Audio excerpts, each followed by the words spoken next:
Hello, Australia. This is the AIF radio reporter broadcasting from an Australian location in Palestine on the occasion of a divisional memorial parade in honor of fallen comrades.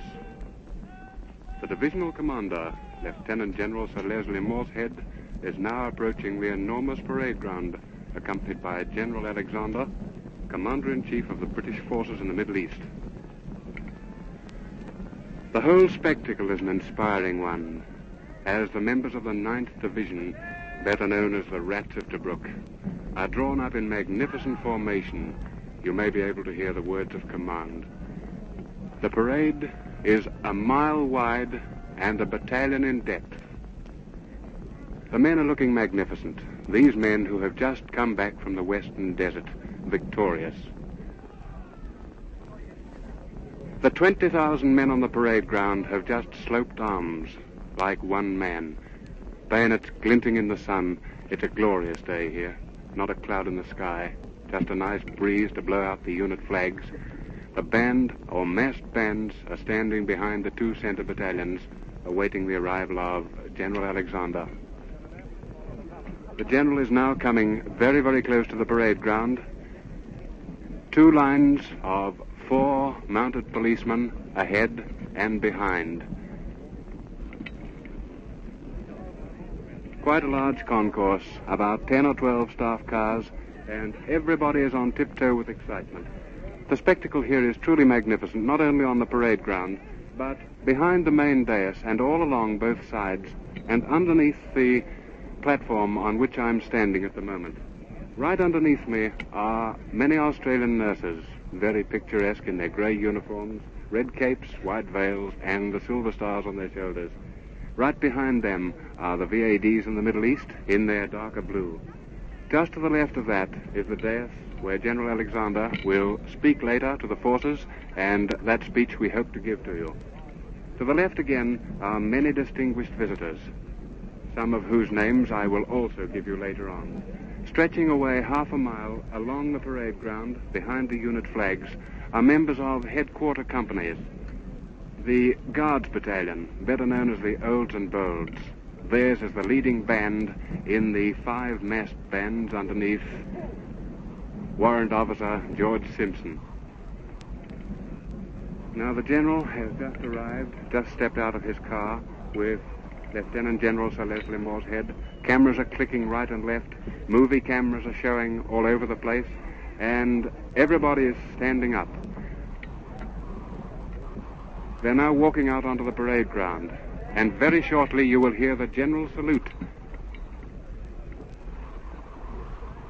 General Morshead is leading out 2 other generals. Now I will leave it to the other microphone for you to get the band, if possible. The words of command are now being given.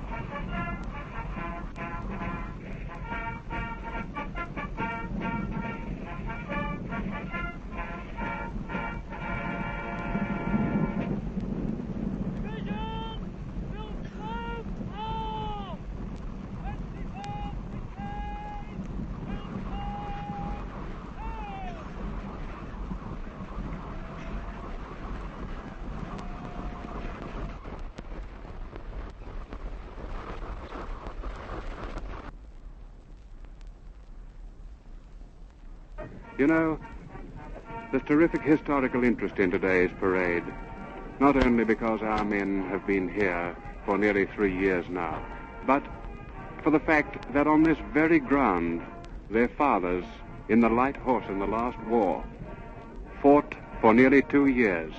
We're not very far from Gaza. Neither are we very far from Beersheba, 2 names which are very dear and will be remembered by all members of the Light Horse in the great struggle of 1914-18. From where I'm standing, I can see the blue waters of the Mediterranean sparkling. Away in the distance on the right, the Hebron Hills. And it's amazing to think that these fellows have just come back here after their victorious conflict in Egypt and are now standing on the ground where their fathers fought in a memorial parade to fallen comrades of another day. Among the khaki is quite a lot of blue. In fact, right underneath me, there's quite a lot of blue. Fellows who have also come out of the desert and also out of hospital. They've been brought here today with the nurses and VADs to see their comrades on parade. Just a little further away is a very small contingent of potential officers with an officers' training corps. There's also quite a lot of RAAF blue about the place. I haven't seen any planes at the moment, but I have no doubt that we will see some before the day is up. Now, the general is right down, halfway down on the left of the column, preparatory to coming along and reviewing the troops. After this review, he will give the address, which we hope to record and give to you later. Then will be conducted the memorial service to fallen comrades, and following this, a magnificent march past with massed bands of the whole of the 20,000 men on this parade ground. You know, I don't know if I mentioned it before in my excitement, but these fellows in front of me are the ones that Lord Hawthorne called the rats of Tobruk. They don't look very much like rats today. They just look magnificent. There's not a move in the whole of the ranks. 20,000 of them. Just think of it, all on one parade ground. It's a long time since I've had anything to talk about like this or to see. Now, I'd just like to tell you something about a few of the people who are here. There's Lieutenant General Andrews of the United States Forces, and Mrs. R.G. Casey, well known to you all. General Freiberg, B.C., the GOC, New Zealand Forces. Major General McConnell, GOC, Palestinian Forces. Alec Kirk, Esquire. Lord Maine, Deputy Minister of State. Major General Sir E.L. Spears. Air Chief Marshal and Lady Tedder. Major General Maxwell of the United States Forces. And the popular Mr. Jim Payne, Australian Trades Commissioner. Lieutenant General Lindsell. Lieutenant Colonel MacDonald, well known for his efforts with the Australian Comforts Fund and now Chief Commissioner in the Middle East. Hammersley Bay, the Governor of Sinai, and Captain Poland of HMS Jarvis. And that gives another touch to the very representative gathering here today. Then Lieutenant Colonel Bobrowski of the Polish Army and Lieutenant General McCreary.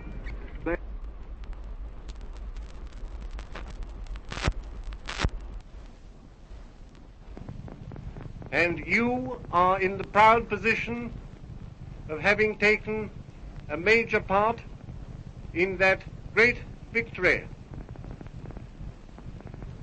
Your reputation as fighters has always been famous, but I do not believe that you have ever fought with greater bravery or distinction than you did during that battle when you broke the German and Italian armies in the Western Desert. Now you have added fresh laurels to your already illustrious name. Your losses have been heavy indeed, and for that we are all distressed. But war is a hard and a bloody affair, and great victories, alas, cannot be won without much sacrifice. It is always a fine and a moving spectacle to see, as I do today, worthy men who have done their duty on the battlefield assembled in their ranks on parade, and those ranks filled again with young recruits and fresh reinforcements who have come to take the place of your fallen comrades. To these future warriors, I extend a warm welcome and greet them as brothers in arms who have come to join the forces of the Middle East, which it is my honor to command. And now, what of the future? There is no doubt that the fortunes of war have turned in our favor. We now have the initiative, and we can strike when and where we will. It is we who will choose the future battlegrounds, and we will choose them where we can hit the enemy hardest and where it will hurt him most. But there is a hard and bitter struggle ahead of us before we come to final victory, and there is much hard fighting to be done. In the flux and change of war, individuals will change, some will come, others will go. Formations will move from one theater to another. And where you will be when the next battles are fought, I do not know.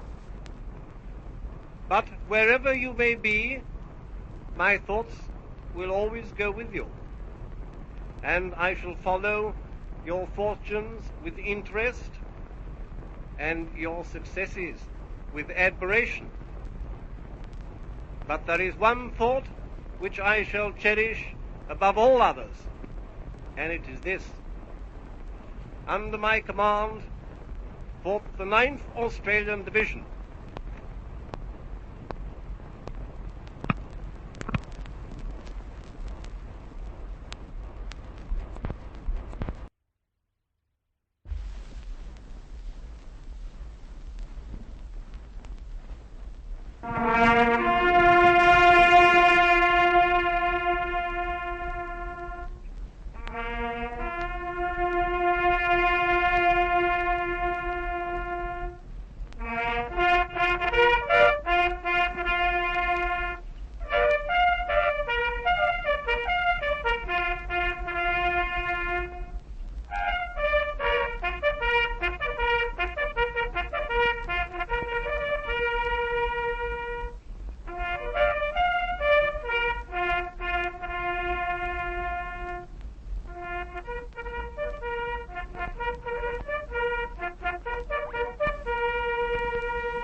Once again, the division is coming to attention in the same order as you've heard them twice before on the occasion of this magnificent parade. At the conclusion, the whole division will form and march past General Alexander. This march past, of course, will take some considerable time. I wouldn't like to estimate how long, but we will at least give you a description of the first part of it as the leading units come past General Alexander.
Once again, the words of command are being given. You may have heard them. And once again, every man in the 9th Division came to attention at the one moment. The first order, the division will slope arms, has just been given. You may again hear that passing through the ranks, and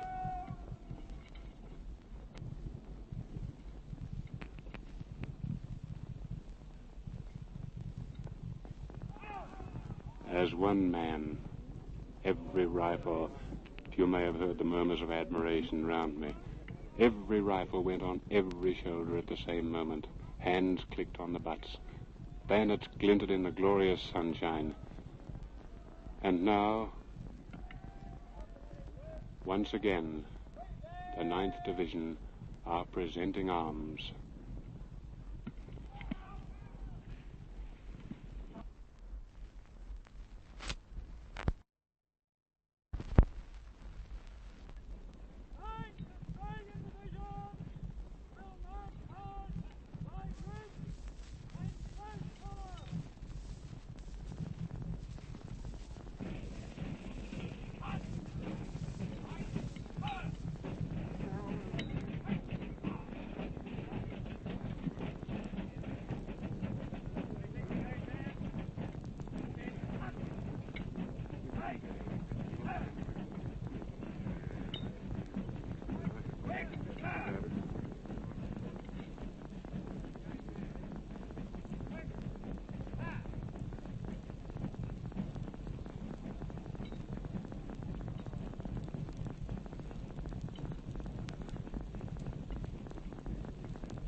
What a magnificent and inspiring sight we've just seen. I think the most thrilling thing I've ever seen in my life.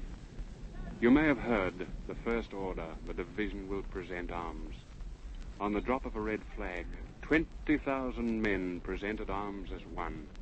They paused for a few moments while the general salute was given. Following that, the order was given, the division will slope arms, and again as one man, those rifles came down onto the shoulders. And finally, the whole of the division came to attention. Now General Alexander is standing right in the center. The cameras are clicking all around the place. The car is just driving in, and he will step into the car and drive completely round this division.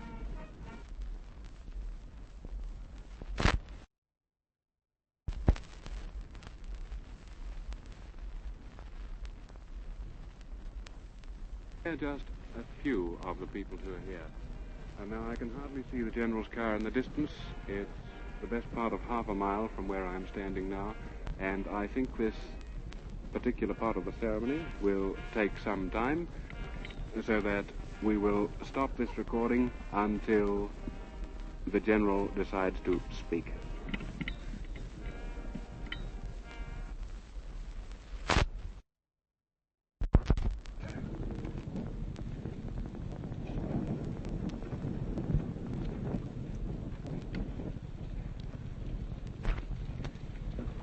I think I get my address now, don't I?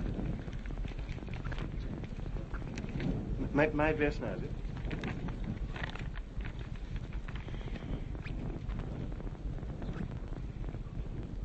Officers, warrant officers, non-commissioned officers, and men of the Australian Imperial Forces. These great days we are living in are a time for deeds rather than words. But when great deeds have been done, then there is no harm in speaking of them. And great deeds have been done. The Battle of El Alamein will make history.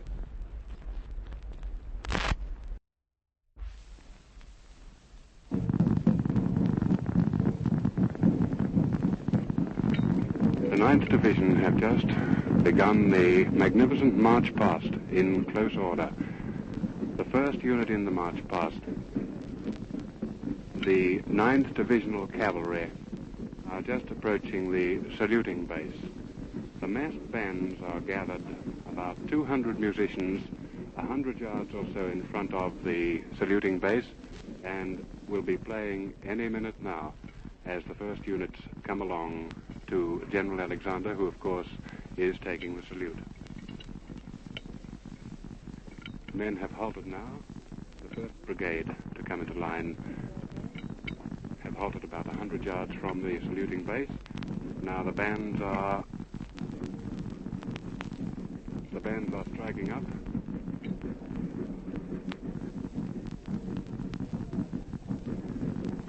From where I can see, from where I'm standing, I can just see one solid mass of men, about 100 yards wide. They have drawn up preparatory to coming toward the saluting point. I'm sorry I said, because actually they were marching when I spoke, but they've halted.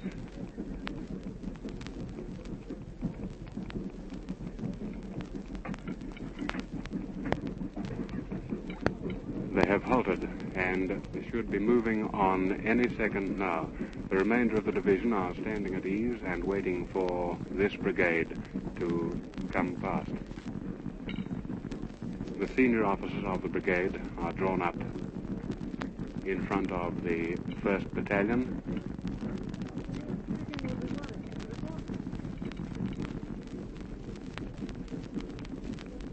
It's rather difficult for me to see now because, unfortunately, quite a number of people have crowded round the platform on which I'm standing. I promised you some planes earlier. Well, the first one is overhead at the moment, but we've not had the number I expected on the parade. Still no move from the members of this brigade. The general officer on the saluting base waiting for them to move off.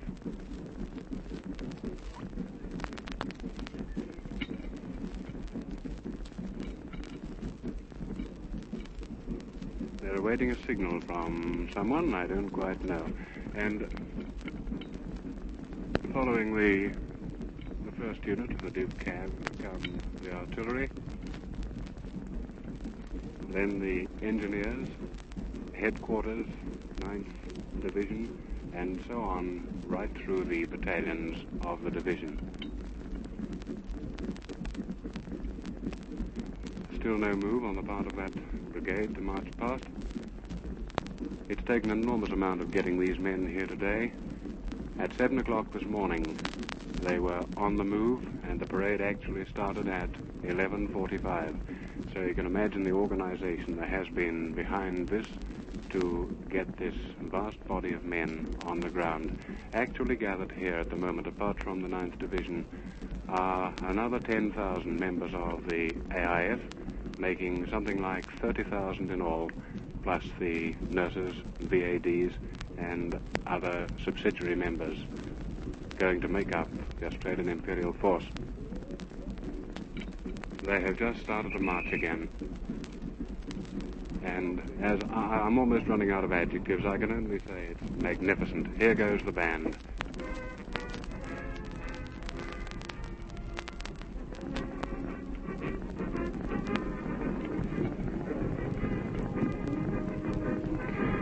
Most unusual sight to see the Div Cav with rifles, but they've all got rifles today, and as usual the bayonets are glinting in the sun. They look particularly smart with the black berets. Now they're coming very close to the saluting base.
Thank you.